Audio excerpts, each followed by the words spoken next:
5th? It's 7th, April 27th. I am your co-host, Dan Blewett. This is the Morning Brushback podcast. Thanks for being here. I'm here with Bobby Stevens remotely. Bobby, how's the Chicago weather today? sunny outside, man. It feels like summer here. That's not very normal for you guys. No, it's normal. Yesterday it was freezing. It's normal.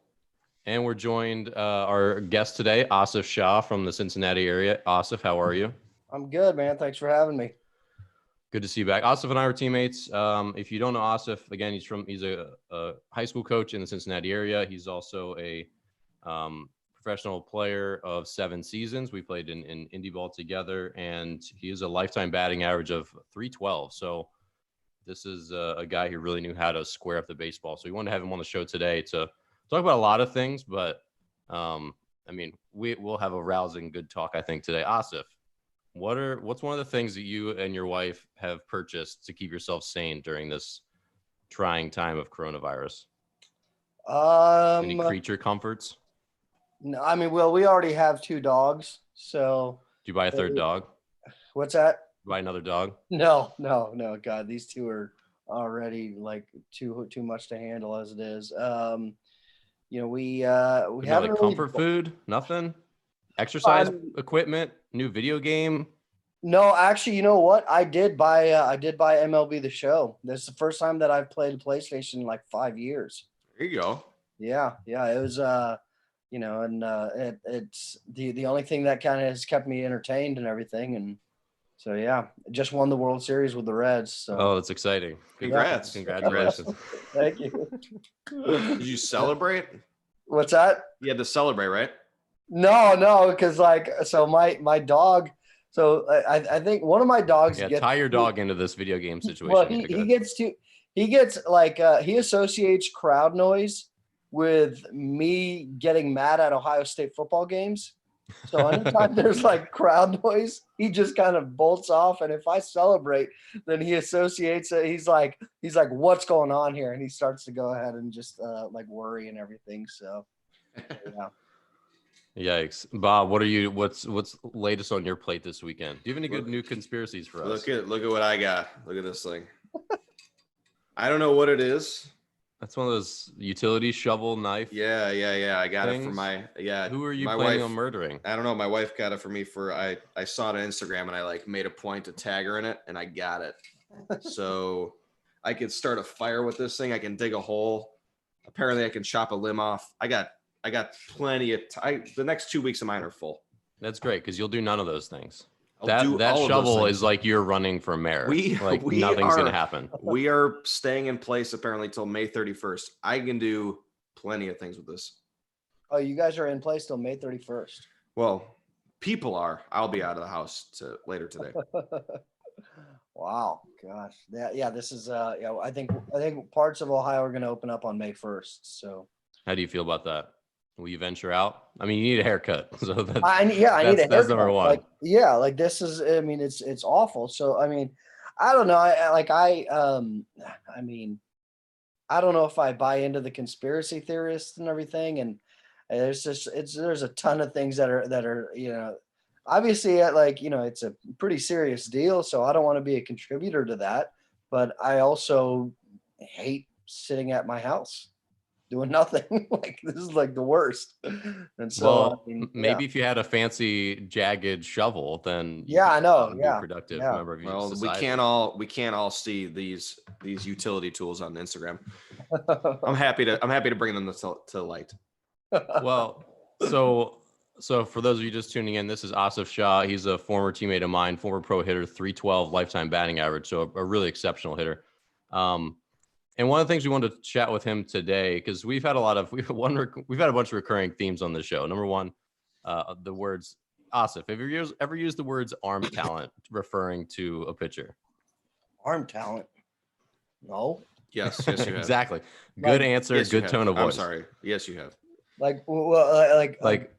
In relation to being a pitcher, like throwing hard or something, or yeah, like that kid's got some arm talent. Greatest talent in your right arm. No, I just say the guy throws hard. Yeah, no one's ever said arm talent except for Bob. Yes, all right. you say it. I say it. Good job so far. Another I think thing on everyone's mind, since we're all living in a digital world, is just how terrible Twitter is, like in every way. And that was kind of what spurned some of the stuff I wanted to talk to you about today, which is the outrage culture of Twitter and really just the internet in general and the world in general. Everyone likes to be outraged by everything. And I'll share a quick story about Asif, because I think to an extent, all of us have a choice whether we are outraged by something or not. There are lots of things that they're just objectively offensive, right? Like we all understand that. There's a lot of terrible things that have happened to lots of different groups of people throughout humanity. There's lots of offensive things that are just patently that. But there's also just like our response to these things. And so I'll share. Do you want to share, or do you want me to? No, go ahead. Go ahead. So Asif and I were teammates in 2010, and we had a manager that we both liked. But Asif is, I think you're probably the only, because you're of Pakistani origin, right? Right. Yeah. I think you're the only like Indian-born player I've ever played with. I mean, do you know what the demographic is in baseball? Like Pakistani or Indian born. I don't. I know that there was the guy with the Pirates that came over from that game show thing. Yeah. That came over. I think there's two $1 Million guys. Arm. Yeah. Yeah. They had a movie on it and everything, but I mean, I haven't. Well, I actually played with somebody in 2016 when I went back to Quebec for a couple of weeks. He was a pitcher. He went to Stony Brook and then he was with the Cubs for a little bit. He's Indian.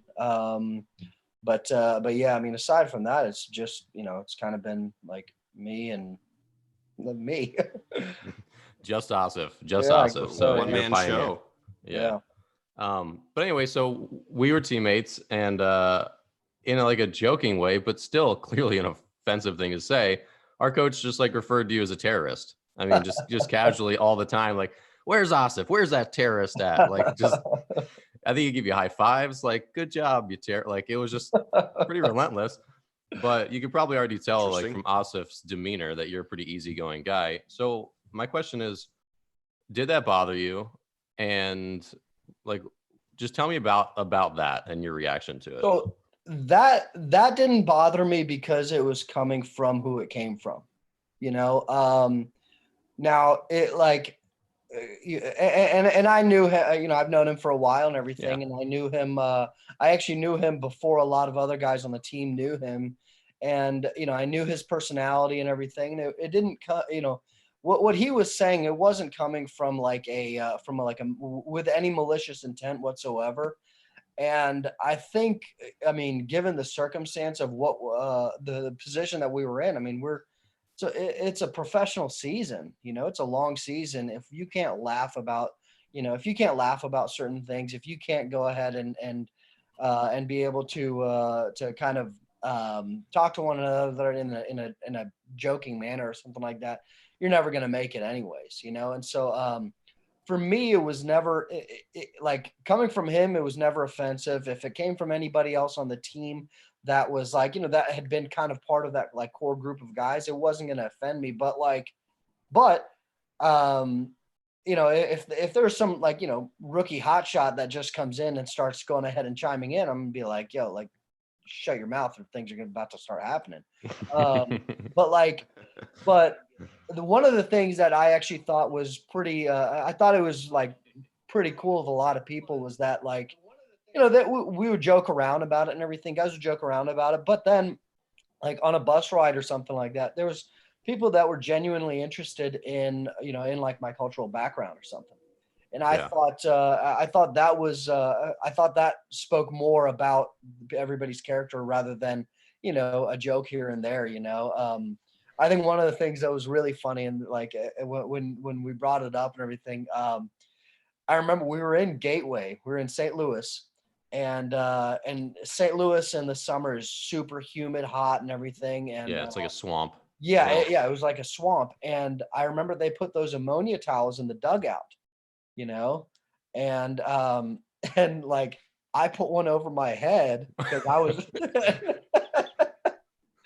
And this is going yeah, places. and we won't go into like, what actually it was said and everything, but it was like it was just like I mean, again, it's like late July or early August, something like the dog days of the summer. And I mean, I didn't do it intentionally, but I was really friggin' hot. So but it was kind of a funny laugh at the time and everything. I mean, well, I think if I remember correctly, our manager walked by and he was just like, ugh, like you like yeah, like a fake like snap reaction, like he saw you. Yeah, and everyone just like roared. He's like, whoa, like that. So yeah, I mean, we laughed about it and everything, and so it's just the like, for me, I mean, the flip side of it, I guess, is that if I did get upset over it, and everything, I know that everybody would have stopped right away. Like, people would have stopped, because there was a level of respect that everybody had, and it was a level of an understanding. Like, hey, if this is gonna bother somebody, then don't say it. I mean, there are certain things that people that you didn't talk about and everything around some people, and that was understood. It wasn't something that people infringed upon. Bobby, I was not in this locker room. I did not. I mean, well, so I guess not just a question for Bobby, but for both of you. I mean, so what do you feel like people are just trying to get upset when they react to things like this on the web? I mean, they're just bored? Like, what do you think it is, Asif, Bobby, either one of you? I mean, go. Please. We don't go. need to hear Bobby. I rant. So I mean, and I can go into kind of some deep layers on this as well, is that my opinion is that, and I hate to sound like the get off my lawn type of guy, but we are in a generation where people are glued to their phones, and face-to-face communication, or even on the phone communication, people are tone deaf. They don't understand context. So a lot of times there are things that are being said, and they're taking them in a literal term, like word for word. Well, it's that, coupled with, I think, people are not actually mad about some of the things that are being said.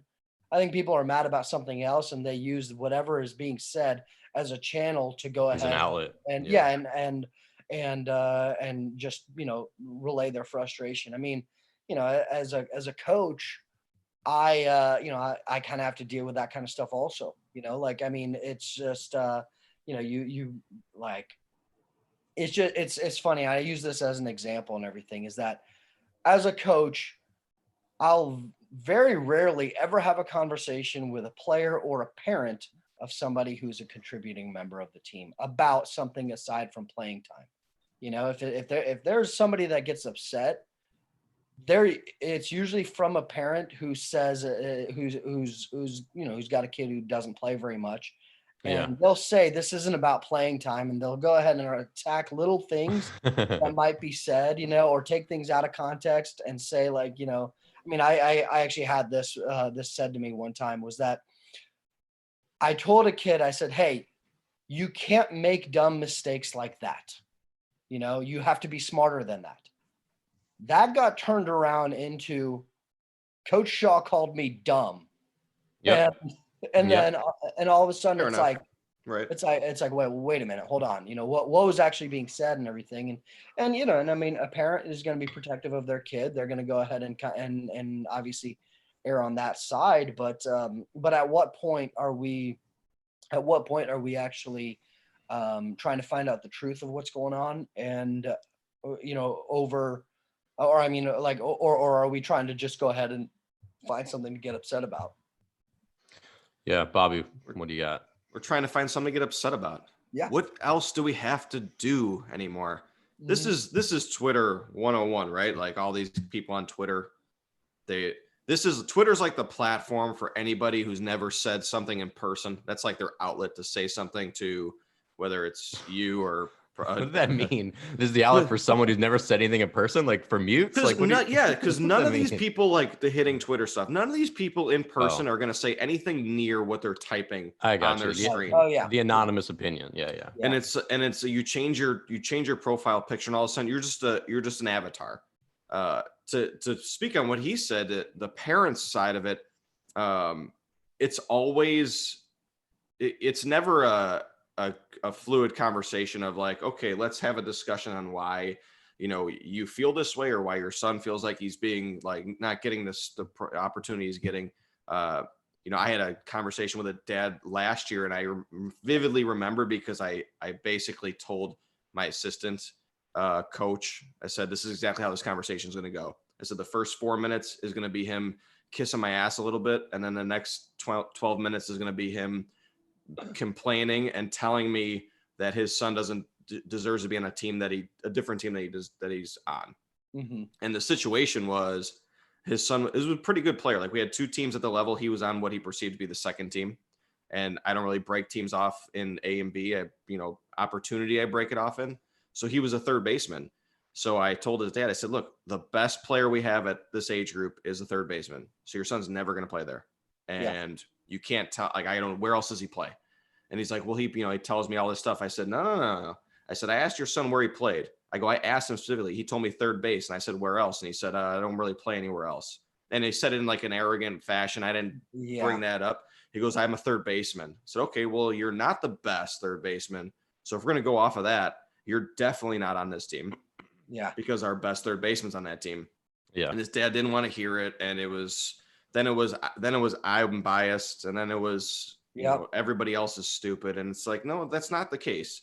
I said, it doesn't benefit me at all to put good players on teams that they don't deserve to be on. How does that benefit me? So nobody really, everybody's looking for a reason to get upset. Nobody wants to look at it objectively as especially the way I frame it. How can I get your son better? You don't pay okay, I'll put you in the top team. He's never going to play third base. Never. So is that a better situation for your son? I'll do that. I'll 100% put him on the bench, and you agree to it, because that eliminates one problem, because this kid's never going to play. Yeah. So that eliminates one playing time issue that you have on a youth team. But I mean, Twitter is a sounding board. I get comments on some things I say on Twitter, and it's like, this person has 1 follower and he joined yesterday. Yeah. What happened? Who is this person? Who is this bot? I saw something the other day. Prep Baseball Report puts out like their preseason all-state team or whatever. Yeah. And one of the dads, he responded to it, and he's like, this is all political. This was put out about not even a week ago. So it was actually after Ohio canceled the spring seasons. So This got put out. It's a preseason all-state team for a season that's not going to happen. So, but a dad responded to it, and he's like, this is clearly political, because my son hit better than, had a higher batting average than X, Y, and Z. So, so this and that. And then, and I don't know why, but they responded back. They were like, this isn't political. We do our best to cover all the high schools in Ohio. Sometimes, sometimes players are not on there and everything, and this and that. And then, but then they also said, they were like, but the coaches are the ones that recommend it. And then that pretty much just goes ahead and sends that parent to his kid's high school coach, and go ahead and give him something to talk about there. But yeah, it really does seem like in today's age right now, especially, where there's a lot of people that are upset about one thing, and they use anything they can to go ahead and channel their frustration. And it just, we as coaches, we have to deal with it on a consistent basis. It's not easy, because I had a similar situation. I'm sure every coach has had a similar situation as to what you were talking about, where they start off, they'll start off and they'll say, this is not about playing time.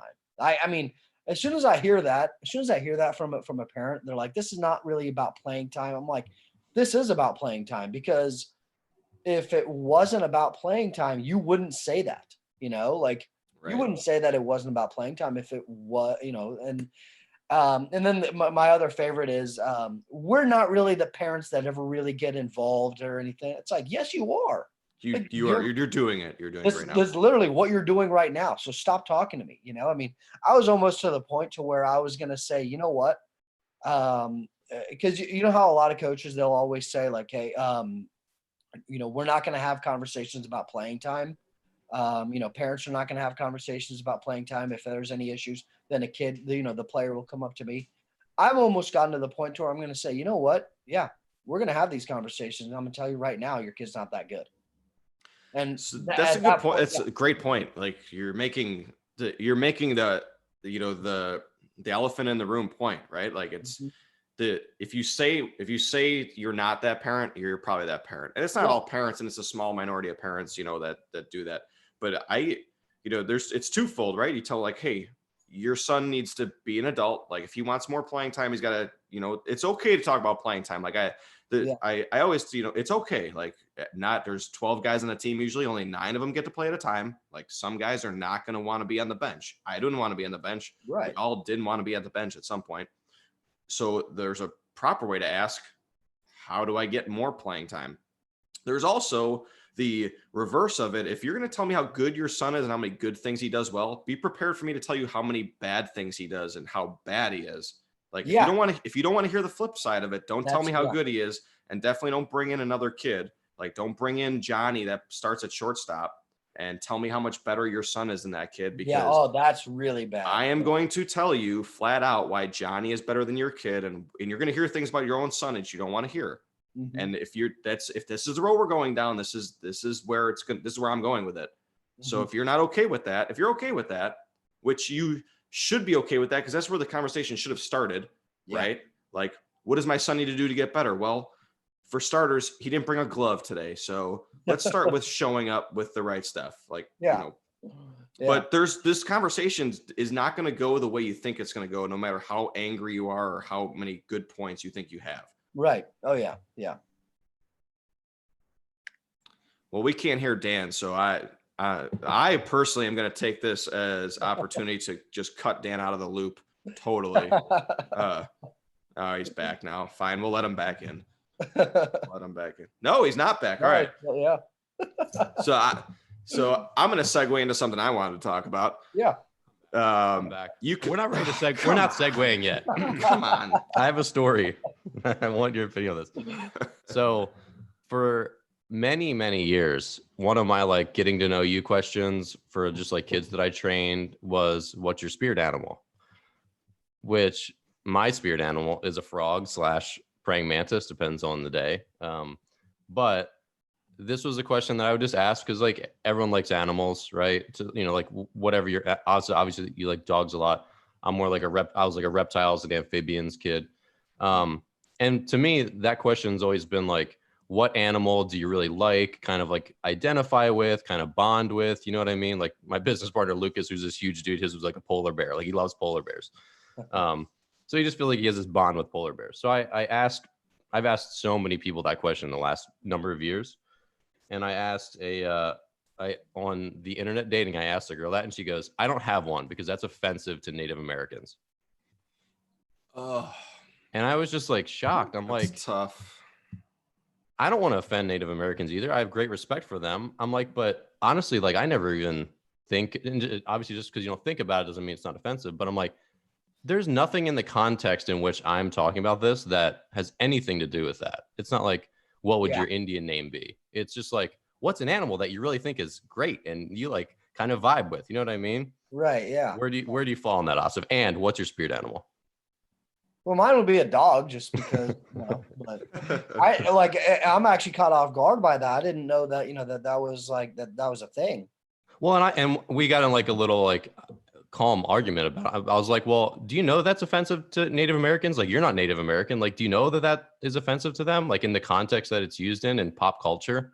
Right. Like, do you know that it's offensive? Or are you just like saying that it's offensive for them? It's a sidebar. Dan's not dating this girl anymore. No, it didn't go anywhere. But this was a start. Lots of conversations are had on these little apps. But can you like be offended for a group that you're not belonging to? Like, I understand obviously there's a lot of groups that can be marginalized, but this kind of goes back to the outrage thing where it's like you could say something about like, oh, I'm glad I need a haircut, but I'm glad I'm not bald. It's like, you don't know if that offends me. Like, I don't care. Like, I'm bald. Like, I shave my head. Like, just because one person somewhere in the world might be offended by a statement about their bald head because they're really self-conscious about it, doesn't mean like you can't say something about baldness to every human. You know what I mean? Obviously there's a line. I'm not an insensitive person, but it's also just trying to buy in back to this idea that if you choose not to be offended, like you can make that choice. And a lot of us can make that choice for a lot of things. And then there's some obvious things like certain words that just like should not be used, and like you should not go there. I think there's that line's so blurry now.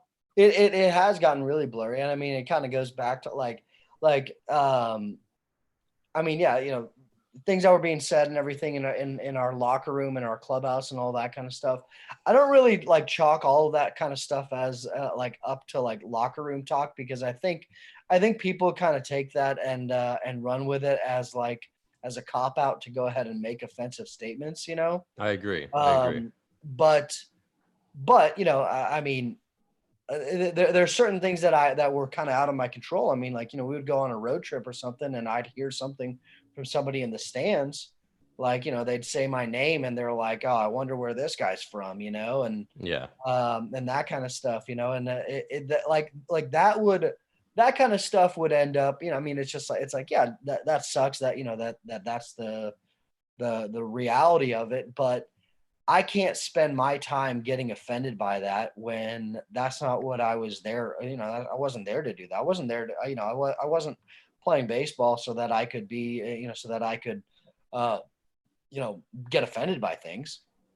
I mean, my best rebuttal was to go ahead and take care of things on the field. So, yeah.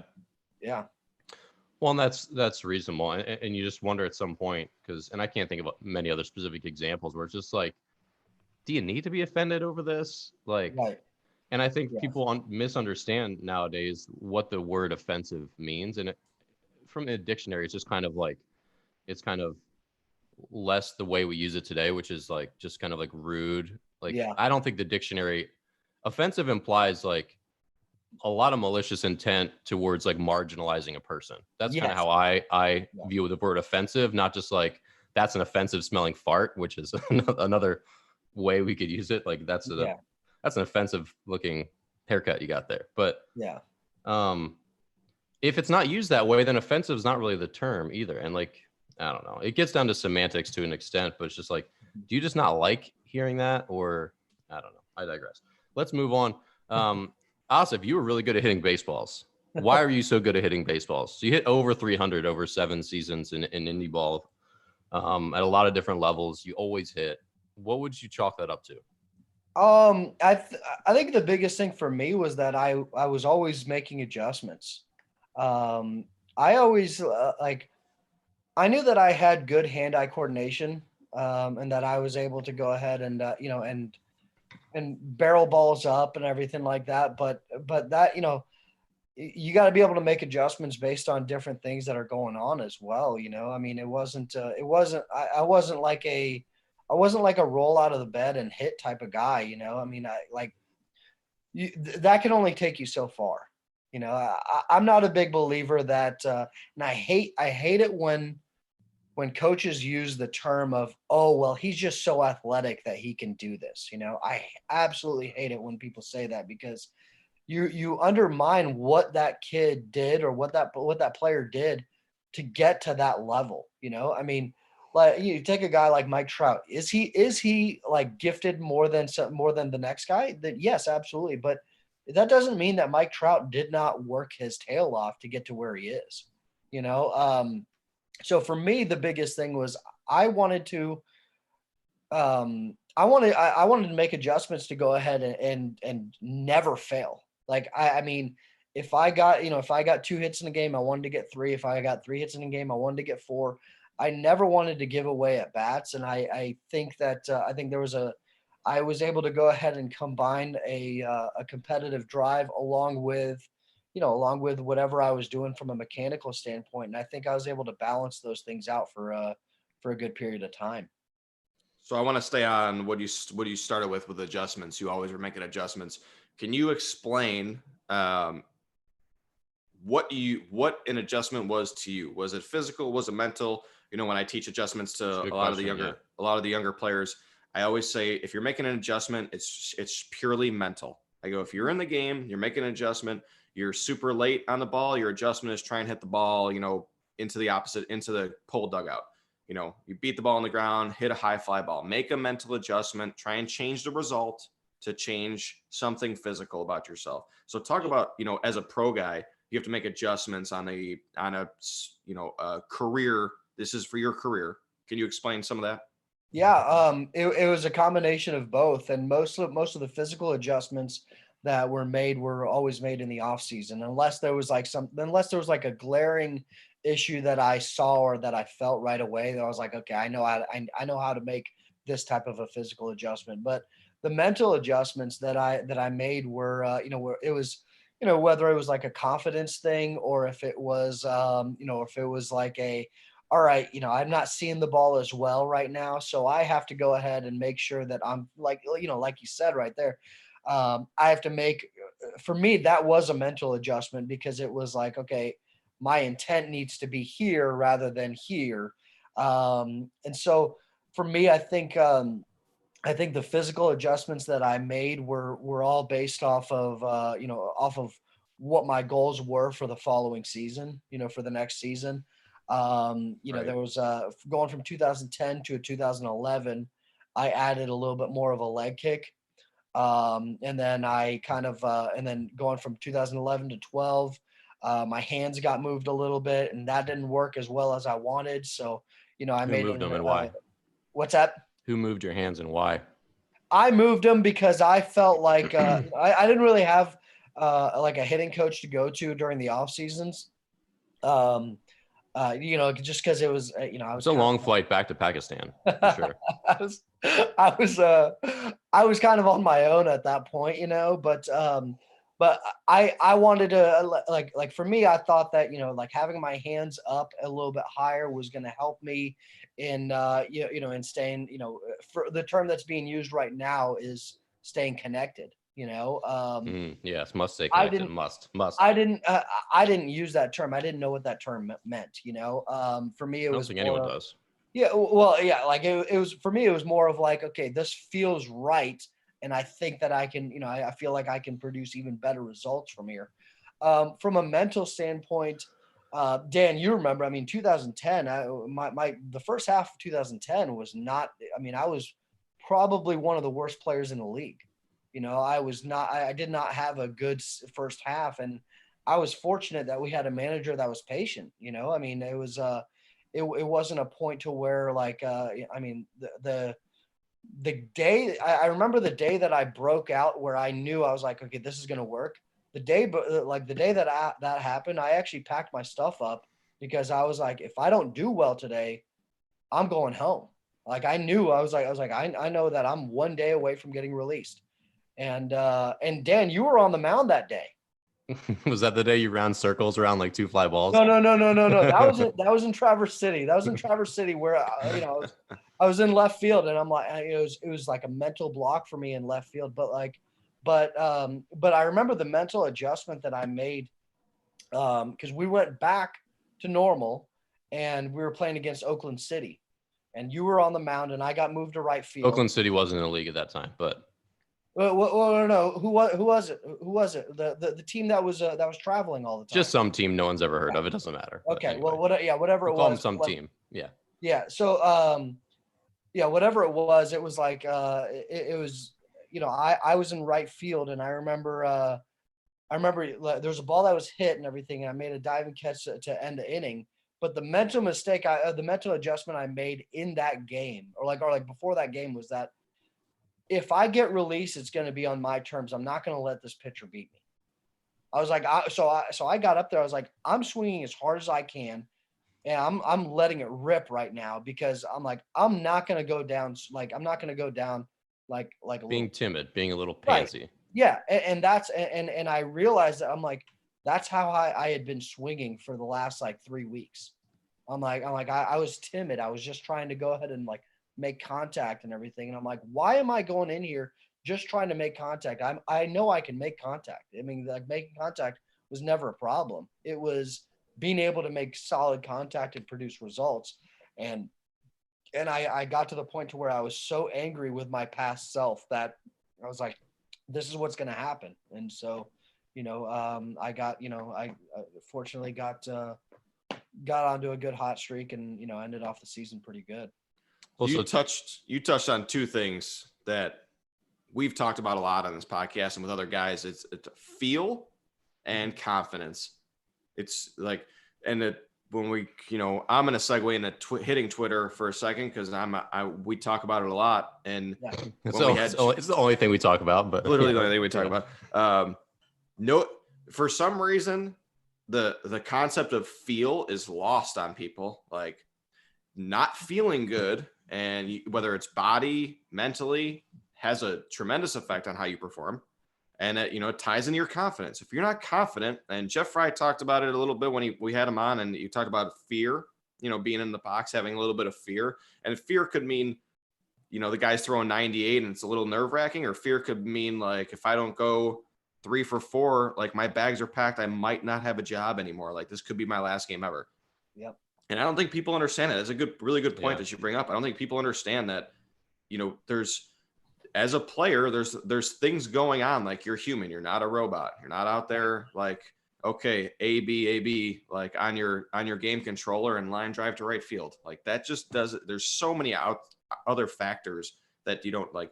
How you feel really affects you. People have bad days at work. How come they don't, you never hear anybody talk about that? Maybe because no one cares. Well, I guess because office Twitter, HR Twitter isn't as hot as hitting Twitter now. Bleacher Report. Donna was really sad today as she, turned in her TPS reports. Staff meeting didn't go so hot. Donna was pretty pissed off.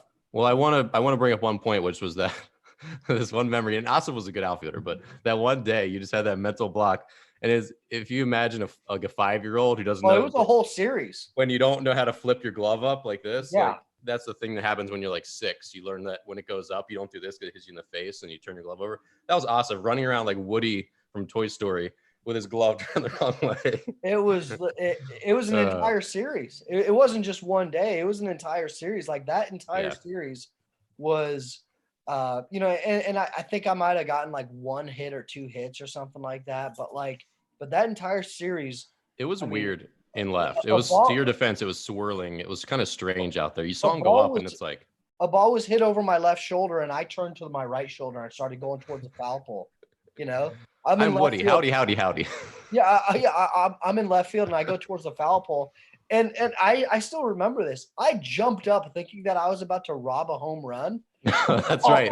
And it hit the warning track. The ball was like 15 feet to my left. Yeah. And it hit the warning track, and I'm like, what just These are good memories. I remember that. We were all just like, does he know where he is? Yeah, I was LSD in the Gatorade. Like, what's happening? I had no idea like what was going on or anything like that, and then and I tried to stay like positive and everything, but like I remember after that series, it was over. We're all packing our bags and everything, and our manager, our coaching staff was in they were in the manager's office, and he was like screaming and everything, and I was like, man, whoever he's talking about is just getting worn out. And he's like, he hasn't had an RBI in like 2 weeks or 3 weeks. I was like, man, gosh. And then I started thinking, I'm like, wait a minute, I haven't driven anybody in a while. Man, are they talking about me? That sounds a lot like that sounds like me. I was like, yeah, that sounds like me. I'm like, all right, well, I guess, I remember, I'm like, all right, well, the next thing for me to do is to go ahead and start, texting or calling my friends and everything and saying, hey, I'm about to get released. Yeah, I need a new baseball team. Do you have one? Yeah, I need to go ahead and find another place to play. And then, but then, yeah, I mean, it just, I'll never forget the feeling that I had that day though.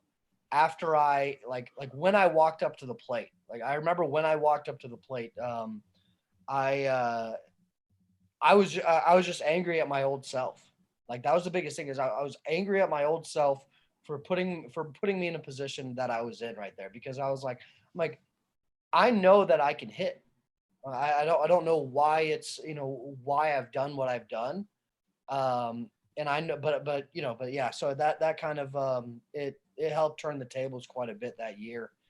It kind of, I mean, to be honest, it set the tone for the rest of my career, because I knew at that point, I'm like, I'm never going to go ahead and put myself in a position where I'm giving away something that I know I'm good at. So. Yeah. And I mean, it's one of those things where because again, I think as we've talked about adjustments in the last 10 minutes, there's still not a tangible, actionable, like do this kind of thing. Like, Right. I don't think I've heard one. And that's what's unfortunately really, I think, frustrating for parents and for young players who like, okay, coach, you keep telling me to make adjustments. Like, what does that mean? Like, tell me how to do it. It's not a mechanical thing. It's just like a mental thing. And unfortunately, the thing that I think parents don't want and players don't want is like the high stakes where, yeah, if I don't play well, I'm going to sit the bench, or if I don't play well, I'm going to get cut, or if I don't play well, I'm going to be off this team next year. But unfortunately, those things are the things that really push you. I mean, I know all of us, we all have the same stories, just in different flavors, which is when I knew I was going to get cut, I either summoned something deep inside me and I figured it out like you just did. We all I've had numerous moments like that. Yeah. And that's what makes you better. And it really can like set the tone for a completely different path than you were otherwise going to take. And I think that's why sometimes, like, so for parents that are listening, your kids need to know that when they don't play well, like there is a consequence for it. Like the bench is a good thing for your kids, because it can be a really big growth moment, forcing them to take a different fork in their road. Bobby, would you agree? I agree 100. I can't agree with you more, honestly. Like, I asked you if you agreed, knowing that you would agree. I mean, I'm just being like a co-host. I couldn't agree with you just more. tossing you beach balls. Well, thank you. I appreciate that. You're welcome. But I don't know if you can explain it any better than you just did. Like, there are consequences to not being good at things that you do. Like, if you're bad at your job, if you're a fireman and there's a fire and you decide to go get coffee, like, there's probably going to be consequence for that. Like, if you, is that thing that happens? Yeah, I'll get those burning people later. Well, just an example. I need some Starbucks. Well, right. Like, or at you least, just, or you don't turn, or don't turn ahead. the hose on, and like let the house burn before you decide to. This is your best analogy yet, I think. It's gotta be. Like, I got a lot of analogies in my toolbox. If you remember, as I drink my Starbucks bottle. Yeah, but I mean, come on. You don't just get to be on the field. Like, it's and the perception from a lot of parents is that, well, this kid is doing just as bad as my kid. Like, oh, that is not a defense for your son being out on the field. Like, and there's too many intangibles, right? Like if he's doing might well, not be aware of. Yeah, if your son's 6 for his last 7 and he's on the bench, you've got a beef. But if he's 1 for his last 20 and so is the other kid, there's no. I'm in a tough spot, because out of the 2 that are playing horrible right now, which one should I play? Like, that's. Being less bad isn't an argument. It's like picking between Trump and Hillary for president. It's like, who cares? In a lot of people's mind, you're right. Like, in politics in general, but in a lot of, you're right. Like, the lesser of 2 evils isn't really like a strong. You're not really selling me on it.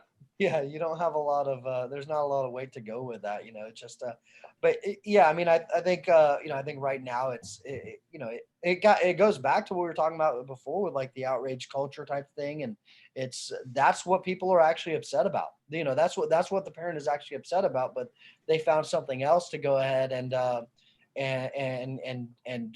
channel their frustration. But yeah, I mean, Dan, you said it right. It's just, there's consequences for not being good at something that you want to be a part of. Like, and the consequences for it becomes more like they become a little bit tougher and tougher the higher levels you get to. I mean, when you're playing youth baseball, like 8, 9, 10U and everything, if you're not good, it doesn't matter. There's only like 9 or 10 kids on the team. Yeah. Everybody's going to play at some point, The pizza's still flowing no matter what. Right. Yeah. And I mean, just because you're not good when you're 8, 9, 10 or whatever doesn't mean that you're that you're not going to be good when you grow up. But I mean, as you get older, once you get to like 14, 15, 16 years old, I mean, you're going to have to start to understand that, that you're not learning how to play the game anymore. Like, you should have a good grasp of catch the ball, throw the ball, hit the ball, These are keys. These are keys. Yeah, Take like, notes, people.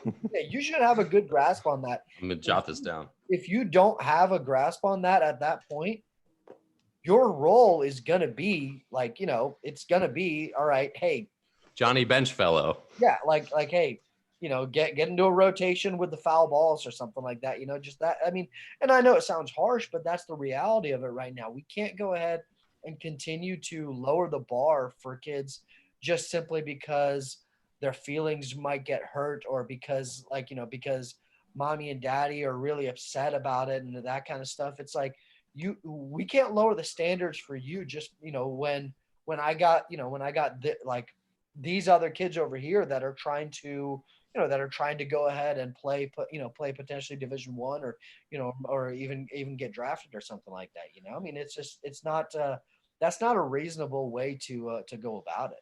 And then we're splitting hairs at the same time. It's like, if he can't crack the 15, 16U lineup, like, the bigger goal is to go play in college. Just to talk about kind of what you and I are, all three of us have been in a situation, like, we're trying to get kids to go play in college. Like, if he's not going to crack the starting outfield on the 16U team, like, we've got bigger picture issues to address here. Like, how is your son going to get to the level of playing in college? Like, this is a short-term issue of him not getting on the field because he's in a slump. The bigger issue is that if you aren't a staple in the middle of your lineup for a high school team, you probably have a tough time playing in college. Yeah. Let's talk about slumps for a minute. So this is, I think, a difficult thing because in the pro level, especially at the major league level, there's so many advanced statistics now where we know that hitters, we can't really tell that much about hitters. So say like the platoon shift, for example, it takes like a huge amount of at-bats. Like, I can't remember the exact number, but I want to say like 1,000 at-bats or something. It's like more than a year's worth of at-bats to say definitively this guy can't hit left-handed pitching. It's not like 100 at-bats. It's not like 200 at-bats. It's a huge number. And I wish I don't have it in front of me because we didn't plan on talking about this. But we know that we need a lot of data to make really informed decisions about what hitters can and definitively can't do. Like, one example is that we talk about like career numbers, like Asif's career numbers hitting against Greg Maddux. It's like, oh, he destroys Greg Maddux. He's like 13 for 40, owns him. It's like 40 at bats it's like a hot streak. Like, we don't really know yet if he's really that good against Matt. Like, he's good in a small sample size. But anyway, so my point is, when we talk about slumps in amateur baseball, high school baseball, these are like 0 for 7, 0 for 14, right? Like 2 for 20. How much leeway do you guys give? And do you really call that a slump? Because for me as a coach, I was like, I'm not going to say that you're in a slump yet when you're 0 for 11, because you suck right now, but it's not a big enough sample size to really like start penalizing and saying, all right, this hitter who I know is good needs to sit the bench because he's 0 for 7 or he didn't get a hit last doubleheader. How do you guys feel about slumps and sample sizes in amateur baseball? Go ahead, Asif. Okay. All right. So for me, it's, this is where your ability to decipher, what a kid looks like at the plate becomes really important, because, in amateur baseball, your talent level and everything, the disparity is very big, so you may face, like, in our high school conference, we may face somebody throwing, like 87, 89 one day, and then the next day, we're facing somebody from a different team throwing 68, and if my guy is, if my guy goes 0 for 3 against the guy that's thrown 87, 89, I mean, that's probably going to happen. That's understood. But then if he looks overmatched by somebody throwing 67, 68, we got some problems, because at that point, you're looking at it and saying, how is this guy getting overmatched by this player right now, or this type of this level of pitching? I mean, when you get to college and in pro ball, those are all good pitchers. Like, they all bring something to the table. Even a guy from the worst college in the country can bring something to the table, because they're there. They were recruited. They were brought in for a specific reason. Well, like spoiled milk. If it's the worst team in the country, then it'd be like spoiled milk and like an old croissant or something. Be a very minimal contribution to the table. Yeah. But there's still something there to where maybe you can understand why somebody might struggle or might not see the ball very well against them. But I mean, if somebody's throwing, if the dude is just throwing like meatballs up there at 68 miles an hour, and you got a kid who's late on everything, or he can't figure it out. I mean, at that point, that's where you're looking at it and saying, okay, yeah, that there's an issue there. Whereas you might have somebody that goes ahead and lines out 3 times against the dude throwing 68 miles an hour. It's not like you're saying, hey, great job, because it's still 68 miles an hour, but you're saying there's something to build off of there. You can say this guy has an ability to barrel the ball up, and you can kind of build off of that. But if a dude's just going ahead and struggling against that low of competition, there's some serious issues there. So it's more of you're looking at how they're having at bats, how they're swinging the bat, not necessarily the results. Right. Yeah. I mean, and you can't really be result oriented in high school baseball, because if you have one bad week, that could end up ruining the entire statistical season. Like you got one bad week where where maybe you were facing maybe there's some rainouts or something like that, and then all of a sudden you had to go ahead and schedule a bunch of games in 1 week against really good teams, and they all rested their number one pitcher. I mean, that kind of stuff happens, and and you're looking at a tough week, but that doesn't mean that doesn't necessarily mean that you're in a slump. It just from a statistical point, yeah, it looks like it, but not necessarily from a coach's standpoint. Yeah, so we got a question on Twitter for you, Asif, from Tom Jackson, who you know. He says, I know hitting advice you've given me didn't really kick in until much later in his career, like years later. Do you find that that's often the case with players you coach, that there's like a delay in understanding that something you teach them today might not really like take root for a significant amount of time? Yeah. I mean, and I think that's something that I struggle with as a coach, because I try to find a way to where that delay doesn't happen, So I try to explain it into almost like remedial detail, to where a kid can understand that. But yeah, I mean, I definitely find that happening quite a bit, where where I'll say something and it won't resonate for like another year or 2 years or something or even longer. And I mean, to be honest, like for me, it was something that was something that worked is something that's talked down upon, or not really. It's not like something that you talk about anymore. It was the whole swing down thing. For me, like I knew that I didn't actually swing down at the ball, but the intent to do so with the other things that I guess I was doing right was something that worked for me, and it produced good results. But I don't teach that. I don't teach somebody else to go ahead and swing down at the ball, because right now with all the technology that we have, it's proven that the barrel doesn't go directly down at the ball when it's meeting it. That's slightly upward plane. So I don't necessarily teach that, even though that's what I was taught and that's what was working for me. So for me, when that was first taught to me, I didn't fully grasp that. So I kind of got away with some bad habits, but I'm left-handed. And so I got away with having I guess a good looking swing naturally. Yeah, you do have a nice swing. But then what ended up happening is I was struggling, and it was another adjustment that I had to make. And I was like, let me try this whole like down angle type thing. And it kind of it helped me quite a bit and everything kind of moving forward. And again, I knew that I wasn't actually swinging straight down at a ball, but it did kind of resonate for me. So I definitely know what you mean, where it's like, yeah, that kind of stuff doesn't help until later, because maybe a light bulb goes off, something registers, maybe something else happens, and it kind of starts to fall together that way. Yeah. So if you're just tuning in, we're here with Asif Shah. Asif is a career 312 hitter in pro ball, and we're kind of picking his brain about some of the things that helped make him successful, and now as a coach helps his players become successful. So I want to transition. So you went to Wabash Valley College and then SEMO. Can you tell us why did you go to Wabash Valley first? Well, I actually started off at the University of Akron my freshman year, and then I transferred to Wabash Valley.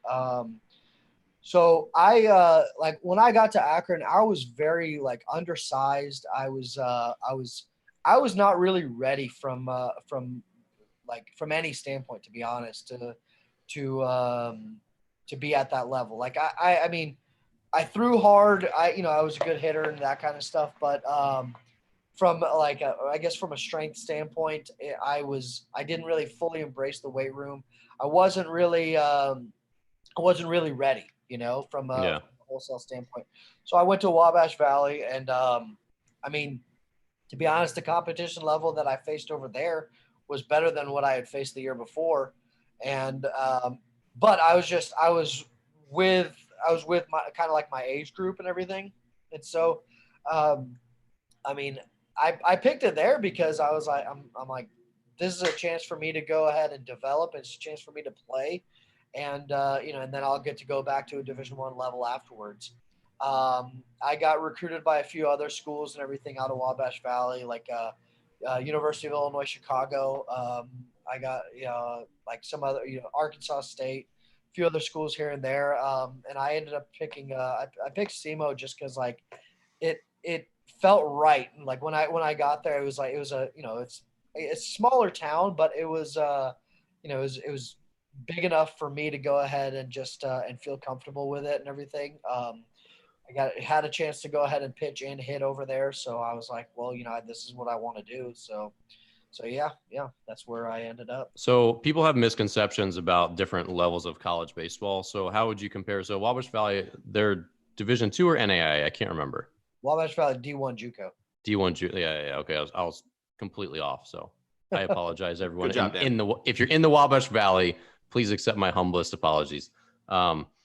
So you said the baseball there was better than what you face in Akron. How is that possible? Because you had a bunch of draft and follows at the time that were negotiating their contracts.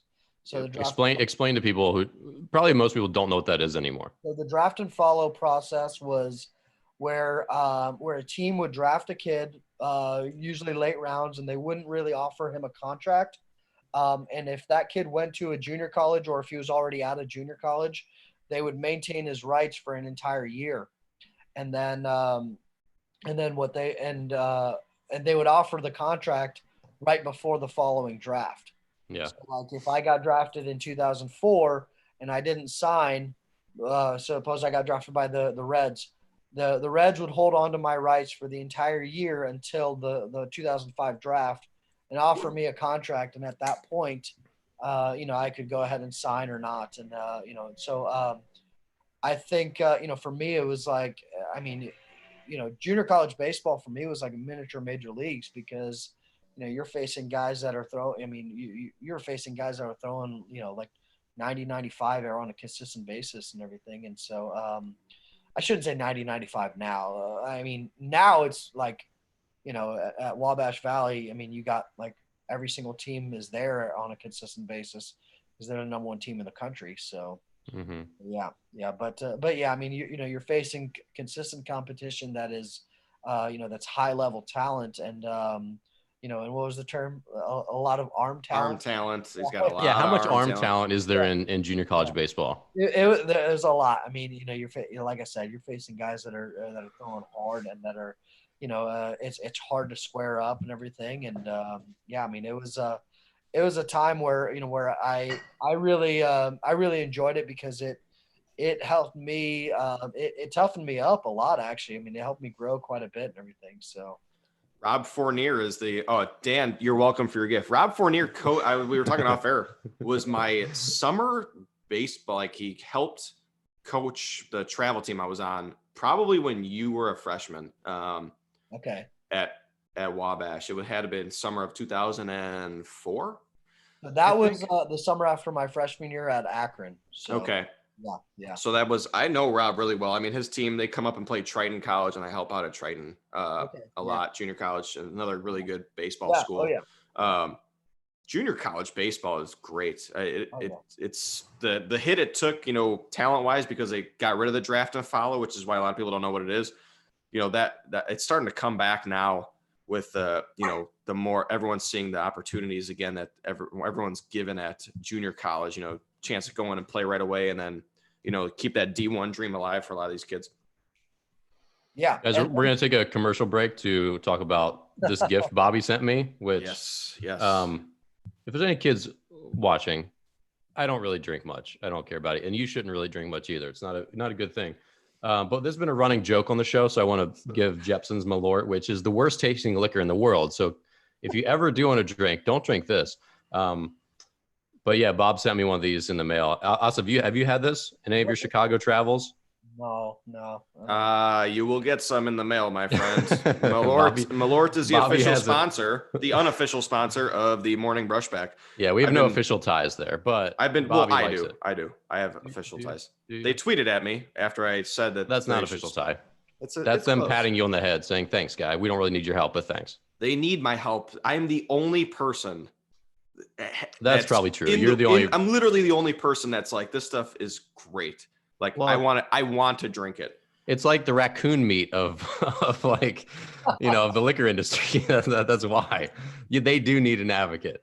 It's gross. It's gross. Yeah, it's like it's a shot of a shot of your least favorite alcohol with a punch in the face. Oh god. All right, back to our regular scheduled programming. Yeah, this is our back. Okay. I don't know where we were, but here's what we're gonna segue to. So Asif, if you could go back in time and give yourself some advice that would have given you a better chance of making it to the majors, what would that advice have been? Take the weight room more seriously, I guess. Yeah, you are a little pansy. That's true. I don't even know you that well, but you got more hair than muscles. Yeah, I think the biggest thing for me, like I think I did take the weight room seriously, but I feel like it was a little late for me, you know, like I mean, maybe like when I was in college, I just, I didn't really buy into all of the stuff that we were doing. And so it just, it kind of stunted. Well, I shouldn't say stunted, but it didn't really help my development as much as I wish I would have liked. I think probably just taking the weight room a little bit more seriously, getting stronger and everything a little bit earlier to where I could, you know, like where my development didn't take so long, you know, like, I mean, I was a good hitter, but I was a good hitter at like 24, 25, 26, 27 years old. And you know, I mean, I don't think that there's that many people that are looking for, you know, a high average hitter with, you know, below average speed. So, you know, I mean, I feel like if I had taken things seriously, like, you know, in the weight room a little bit earlier, or, you know, or, I mean, the other thing actually, to be honest, might have been, to stop pitching, you know. I was a pitcher in college also. And that was, yeah, I didn't particularly like pitching. The only reason why I did it was because I used to throw hard in high school. And so I was like, well, this is cool. I get to strike people out and everything. But then all of a sudden my fastball in high school translated more into like a, hey, let him hit it type of thing in college. And I was like, no, that's stupid. Like, I don't want to do that anymore. Like, what, you want me to let them hit the ball? No, I don't want to do that. Like, I want to strike people out. And, you know, like a high 80s fastball, you know, that it wasn't really going to go ahead and do that very much in college. So maybe my focus on being both, because it was a cool thing to do in college, was may have like stunted my, or may have hampered my development in being one or the other. You know, I mean, I did really well my senior year in college. You know, both hitting and pitching, but maybe if I had focused on one of them, I could have, you know, it could have helped me a little bit more. But, you know, but maybe not. Maybe this was what my peak ceiling was regardless. So, yeah.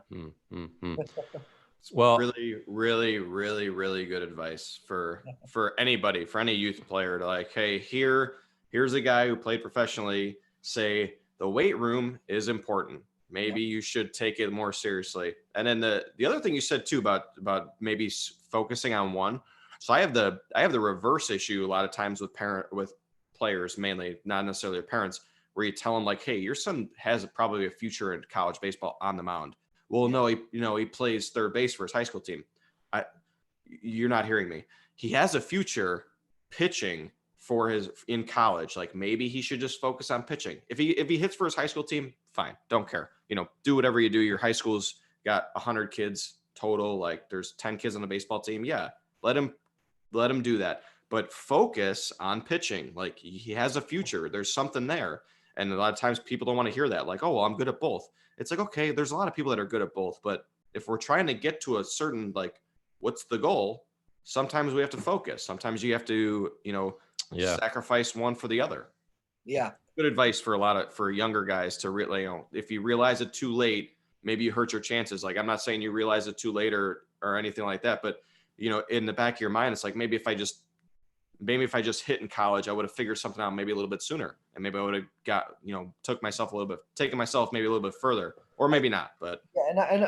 And I think the thing that affected me was, because I'm left-handed, everything, all I ever heard in my entire life growing up was left-handed pitchers, the fastest way to the majors, left-handed pitchers, the fastest way to the majors. Yep. I was like, all right, cool. I'll keep on pitching, and I threw hard. So I'm like, yeah, this is working, and then all of a sudden, like, I was still a good hitter, and schools were recruiting me to do both. And then every once in a while there would be a school that would recruit me just as a pitcher or just as a hitter, and so I'm like, all right, well, I didn't really know what my ceiling was. Like, I didn't really know like what I was going to be best at. But I should have given up pitching a while ago. But the thing is, people kept on saying, well, you're a left-handed pitcher. Don't give that up. If anything, it's your meal ticket. Yeah. Yeah. They're like, if anything, give up hitting. So I had people from both then telling me one thing, I had people telling me one thing, but I knew, I think deep in the back of my head, I knew that I was going to be a better hitter because deep in the back of your head, not your heart. Well, back of my heart. That was funny. I knew that I was going to be that I was a better hitter because I enjoyed it and I understood it a little bit better. Because like I honestly still, I understand pitching obviously, because I did it for so long, but like I didn't like it. I didn't like going out onto the mound and doing what I was supposed to do at a higher level. I liked striking out a lot of guys because I was like, hey, yeah, they're like, it's me versus you and I'm better than you. But then all of a sudden, it's like, oh yeah, hey, pitch to contact, get ground balls or this and that. And I'm like, yeah, screw that noise. That's stupid because if they make contact and the ball gets through, that's a hit and that looks bad on me. I'm like, I'm not trying to look bad.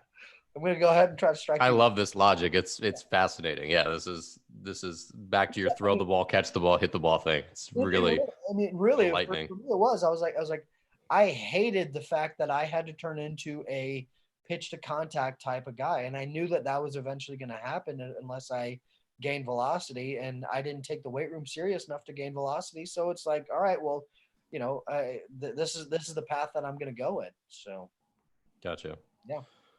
Bobby, Daniel, what did you do this weekend? Did you have any outside time? Did you do anything fun, or did your wife let you outside? Did she let you outside? She's mad at me. I spent a lot of time playing online poker this weekend. So I was basically glued to my phone for like an extensive number of hours. So she's not happy with it, but I don't know. She's up now, so maybe she's over it. We'll find out. I'll find out in a few minutes here. Gotcha. Asif, I have some news, man. Yeah. I'm exiting Instagram as like a professional and as a person. Oh, really? Yeah. I think everyone, especially, so if you look at a lot of these people that have like an online presence, like I do, you start to check out their other channels, right? Maybe they have a huge Instagram following and do like a great job there. You go over to like their YouTube channel or something and they're just like, the videos are like not anywhere near as like well produced as their Instagram content or whatever, which makes sense because we're all people and we have finite amount of time. Especially in this, this quarantine, I just like lose a lot of time to Instagram, just scrolling through it like everyone does, just time wasting in my free time when I should be like recovering mentally from working all day or whatever. Or I just don't feel like I do good. I don't do good Instagram content. I don't make good Instagram content. I'm not like a what's my 1 minute tip for the day kind of guy. That's like not how I really operate. I kind of do deeper, like Yeah. I try to make more high quality stuff. And I think one of the things people have been talking about, and I'm curious how if you guys have anything like this in your life, but people have been saying like businesses that were gonna go under are gonna go under faster. Like marriages that were rocky they're gonna get divorced faster. Like everything's just being hastened because of this quarantine. And for me, similar situation, like I'm just preparing to cut out things that I just don't like or need. Like, and when I think about it, I don't enjoy any of my time on Instagram. There's a lot of people I'll like message with, and I enjoy that a little bit, but in general, it just completely detracts from my life. I feel this pressure to put out content that I don't particularly like making. And when I don't like making things that I feel are objectively good, I don't feel good about it. And I feel this pressure to put out content, and then I just waste my own time. So I'm just like, I'm done with it. I'm making an executive decision. I don't care if like less people are exposed to what I teach. I'm just like going to focus on what I'm good at, which is YouTube, writing, and like this kind of, I guess you'd call it broadcast, whatever you want to call it. But do you have something like that in your life that you're getting rid of? I don't have a Facebook. I haven't had a Facebook in my. Facebook's the worst company in the world. I hate Facebook. I'm getting rid of them too. So Yeah, you know, Zuckerberg and Bill Gates are like this, Dan. I had a Facebook in 2012. That was the last year that I had it, and I got rid of it because it was just like for me it was more of just like it was just like a social thing. It was like they're trying to find social. Yeah, they call it a social network. Well, it was like trying to find social acceptance because you know you see these, you know, like this was before Facebook got to be like what it is now, but it was a lot of people posting this, posting that, and I didn't really find it I didn't really find it too productive for me. And I mean, if you notice, like my Twitter follow, I very rarely will actually tweet something, just because I don't, you know, like I don't really have very much to, you know, that I mean, if I say something, I'm gonna want to explain it more and more, and you can't do that in how many characters does it allow? Like 150 or something? 240, I think. Well, yeah, you can't do that. Something like that. 280. So I just kind of look. I look at them like, you know, I don't really. I'll keep it on there simply because there's some content that I'll hit like on it, or I'll bookmark something to where I can go back to it later or something like that, or I'll keep it because maybe you know, I mean, you guys, or Dan, you know this. I grew up in Saudi Arabia, so like, you know, maybe I'll run into a friend or somebody that I haven't spoken to in like 20 years. Mm-hmm. So it's something like that, you know, where that kind of stuff. But I mean, I don't really use it. I don't really use Facebook or Twitter or Instagram to like promote anything that I'm doing in particular, just because I prefer to invest in I prefer to invest in people and actual like face-to-face communication, which right now it's not really working out too well because what do you have to show for it, Asif?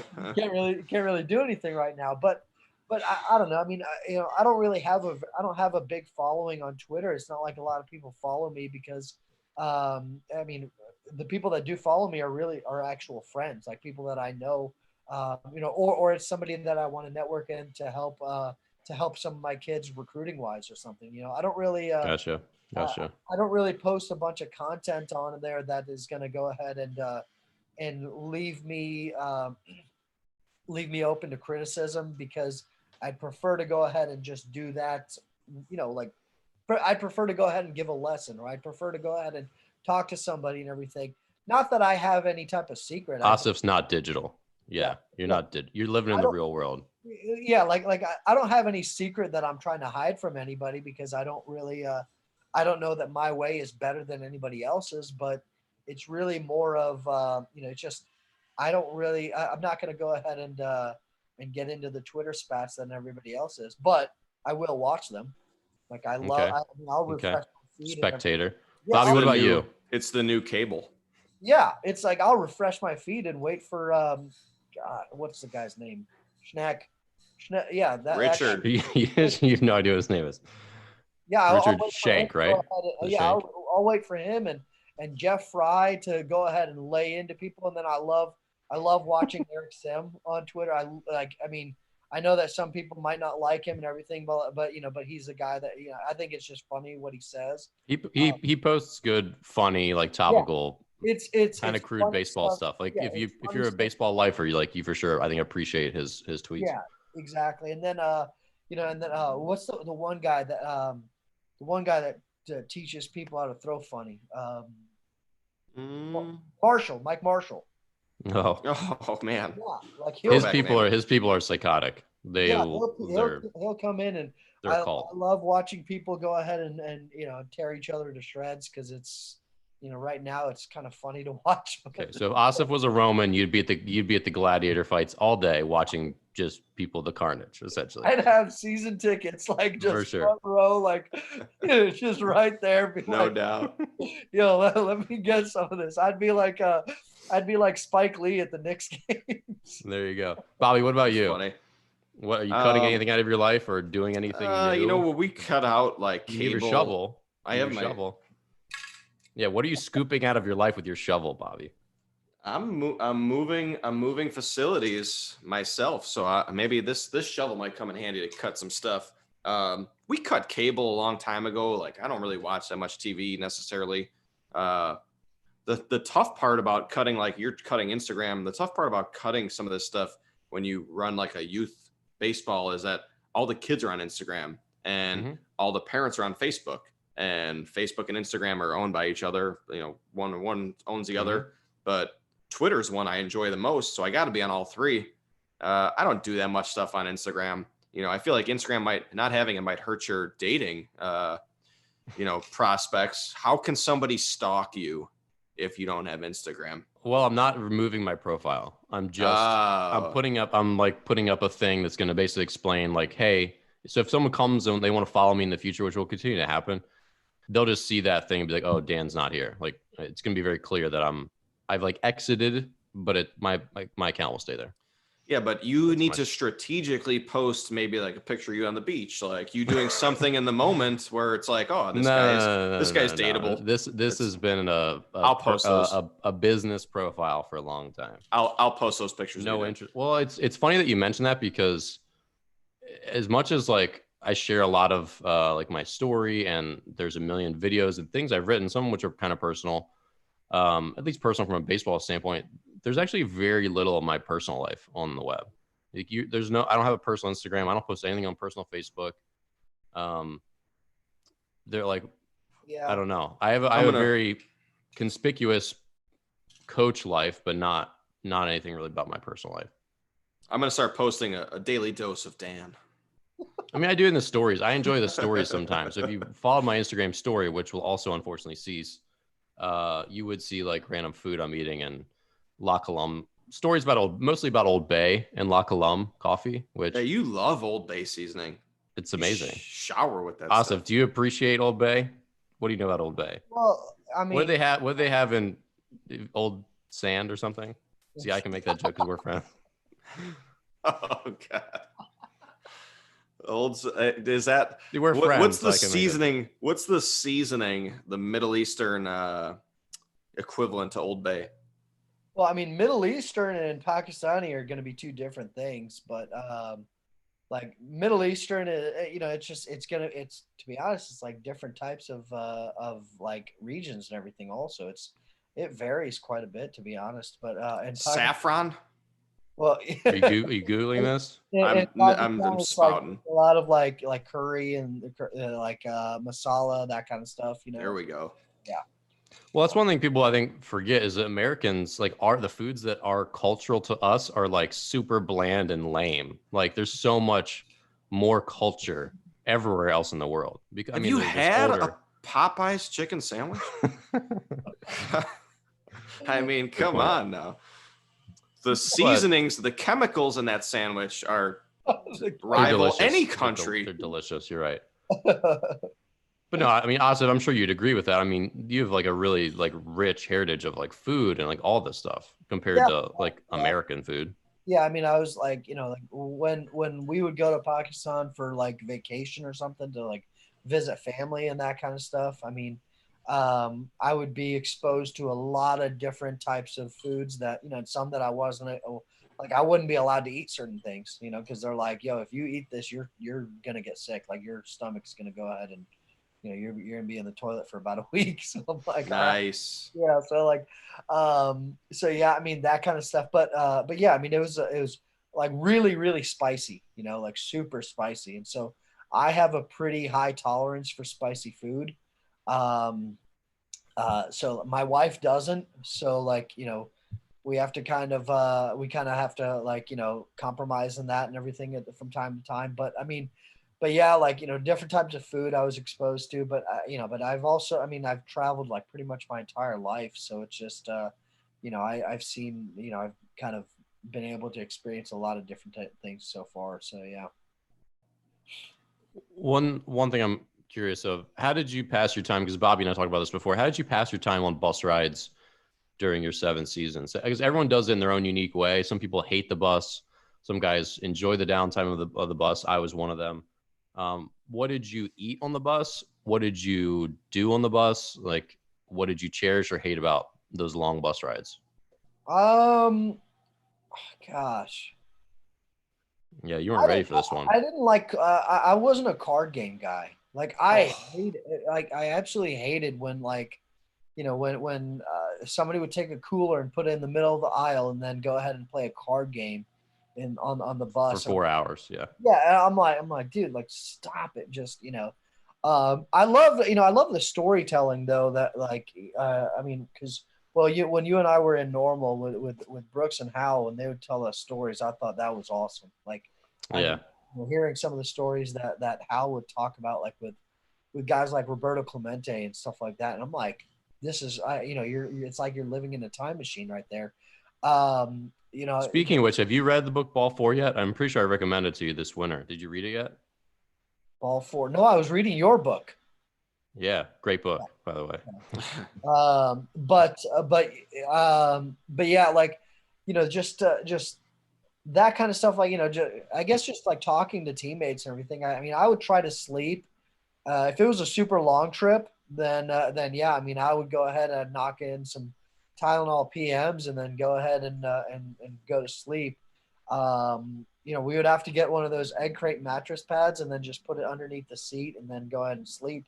Get yourself a pillow and you're good to go. But I mean, sorry, that's my dog. Rawlings, stop. But hey, get down now. Stop. Your spirit animal is unhappy with you, Asif. Hey, this is you, bud. I love it. He's about to lay down the law. But yeah, like I wasn't really big in like trying to just like sleep through it. If there was a good, I mean, sometimes guys would put on a movie or something like that, and it was something that I haven't seen before that I was interested in seeing. I would go ahead and watch that. But like, I didn't like it when when guys would put on some stupid movie and be like, oh yeah, let's watch this, like like Days of Thunder or something like that. Yeah. All right, lightning round. So, what was, if we stopped at a Wawa or something? What were you getting? A Wawa? What's that? Oh my Wawa God! What? I'm gonna you didn't play on the through East the Coast screen and fight you. You didn't play on the East Coast. Or Sheet. All right, Sheets. Well, you know what Sheets is. League, but I don't. I mean, you know what Sheets is, right? Sheets.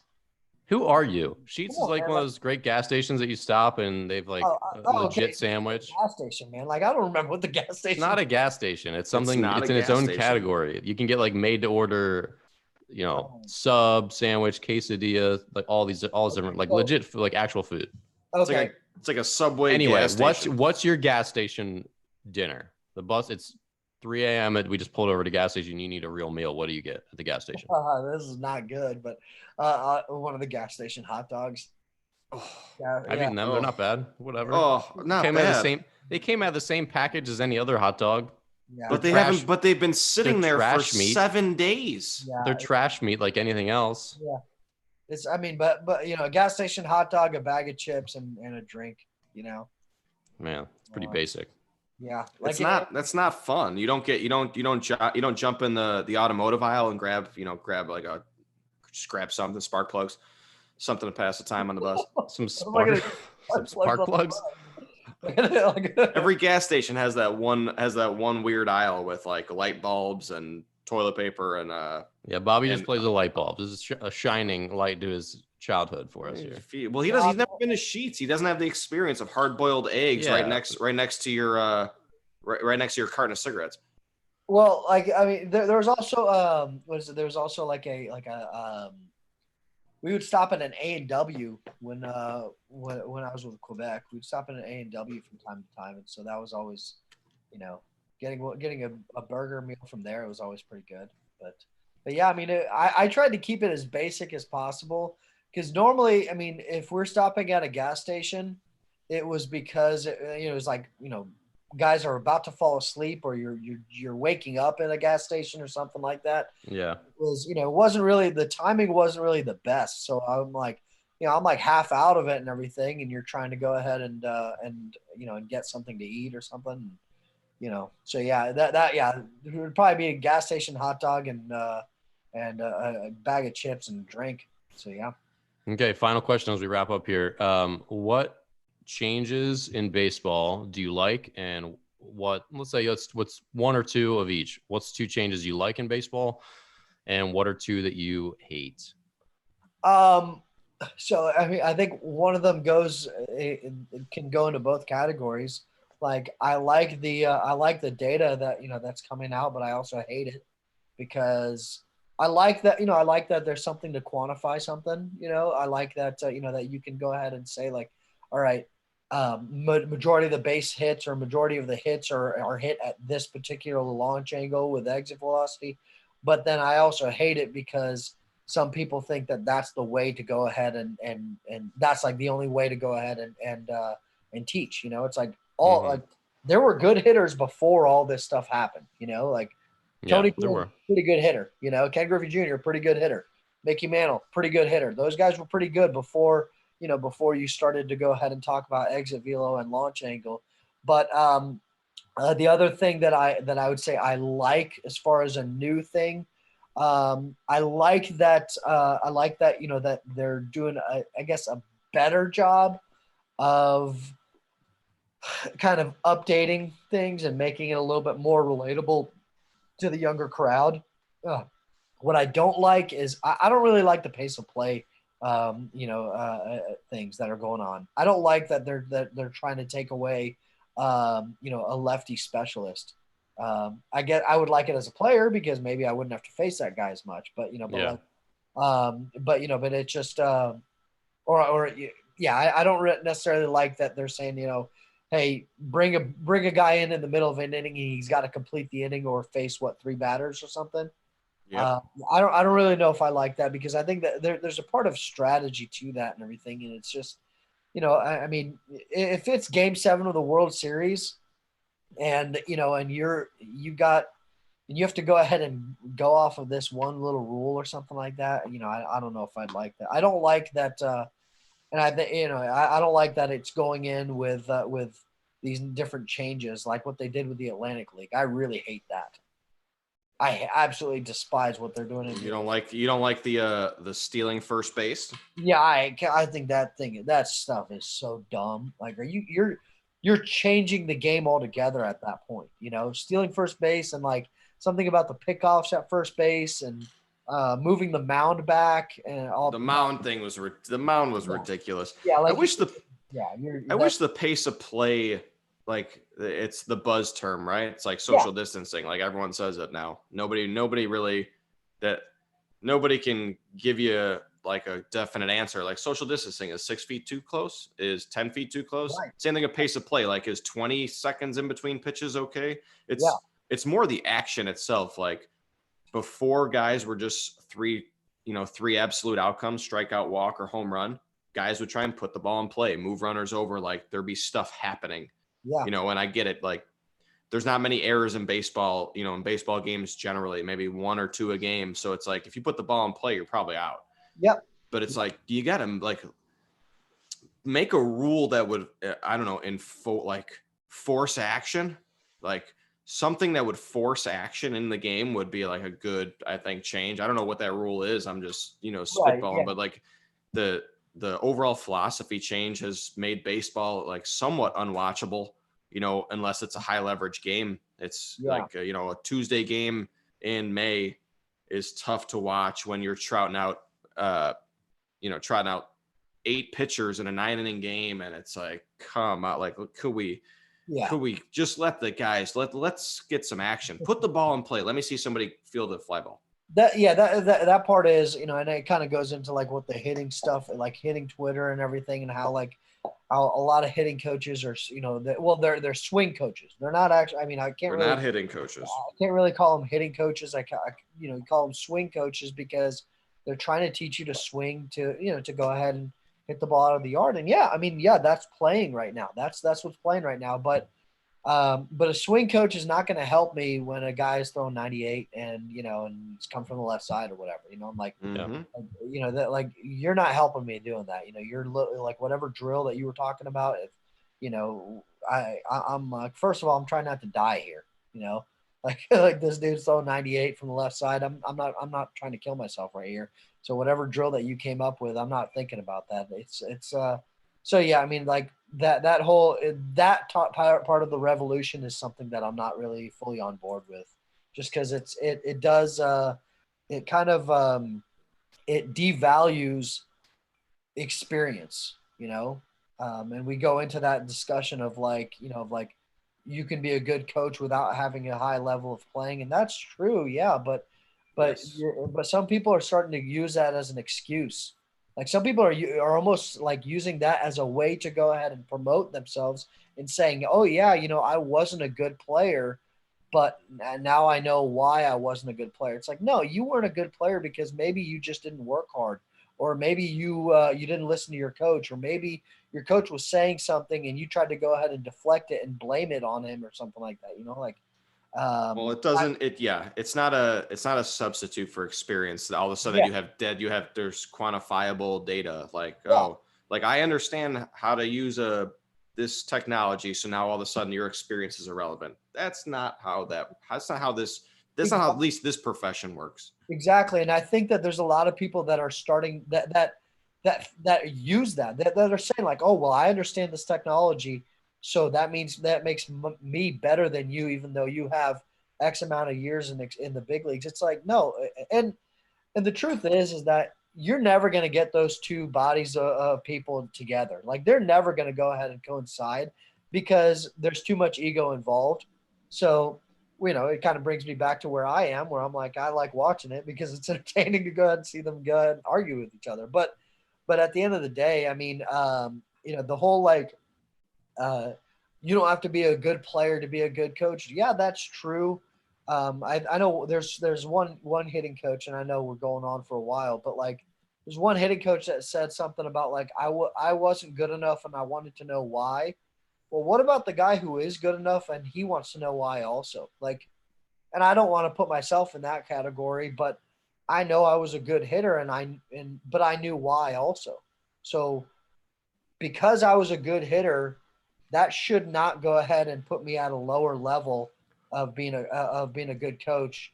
Well, it's not either or. It's not like you can't be a hitting coach or you're marginalized. It's kind of the same thing. It's like if you don't feel threatened by that guy, who's got less experience but thinks he's good, then whatever. Like it doesn't really impact anyone's life except people are getting upset about it. Yeah, exactly. Yeah, and that's the thing that's happening right now. And I think the biggest thing that that I go back to though is the fact that it's like there are some people that are putting out a bunch of crap content and they're using the excuse or they're using the reason of, oh well, I don't have to be a good player to be a good coach. It's like, yeah, but you got to put out some good content. You can't go ahead and tell somebody to go ahead and do this when it's been proven to be wrong.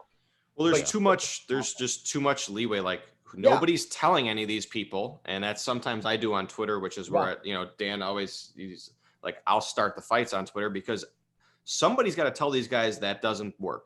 Yeah. Like what you're teaching this kid to do when the ball's moving at 6 miles an hour from a front toss is not playable off of regular pitching. Like you can't just exit velocity is no measure whatsoever of how good of a hitter you are. Like every big leaguer, every college guy hits the ball hard if they square it up. And it's more of a measure of strength. I always argue exit velocity is a measure of how strong you are. Like if it's low, you're too weak. You know, if it's high, then you're probably strong enough. You still might suck at hitting. Like there's plenty of kids that post, I see them post on these, flat ground app and all these, PBRs like, oh, their exit velocity was 98. Okay. Well, why did he hit a $150 then on varsity? Like it's clearly not indicative of how good of a hitter he is. It's just indicative of how strong he is, which is okay. Like it's not, I would like a hitter to be strong as well. Like that's why we talked about, lifting earlier, but it's like nobody's policing these guys that are out there saying that, oh, I wasn't that good of a player, but I searched and now I know how to hit. Well, actually, Congress has a new bill they're passing actually to create the I think it was attached to the Space Force thing. They're going to create the hitting police actually. So. I want to be on that, but I just want like it should be one like meme that just says wrong.